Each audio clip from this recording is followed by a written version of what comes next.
বিগত দিনে দুর্নীতির আশ্রয় নিয়ে বিগত যারা শাসক ছিলেন, যারা জনগণের দ্বারা প্রত্যাখ্যাত হয়েছেন, তাদের আশীর্বাদে পুরুষরা যে ধরনের বিগত লক্ষ্মী ভান্ডারের সুযোগ পাচ্ছিলেন, আমাদের এই স্বচ্ছতার সঙ্গে যে ফর্ম ফিল আপ এবং ভেরিফিকেশনে তারা সুযোগ পাচ্ছেন না, পাবেন না, পাওয়া উচিত নয়। আমরা এসআইআর এর পরবর্তী সময়ে দেখেছি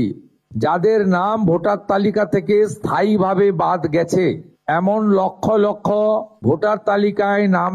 না থাকা ব্যক্তিগণ বিগত সরকারের লক্ষ্মী ভান্ডার সহ নানা সামাজিক প্রকল্প কেন্দ্র এবং রাজ্যের সুযোগ পাচ্ছিলেন। যাদের বিচারাধীন ছিল এবং পরবর্তীকালে তারা ট্রাইব্যুনালে আবেদন করেছেন, তাদেরকে আমরা স্থায়ীভাবে ভোটার তালিকা থেকে নাম বাদ গেছে এই পর্যায়ে ধরছি না। বাংলাদেশ থেকে ধর্মীয় উৎপীড়নের কারণে যে হিন্দু শরণার্থীরা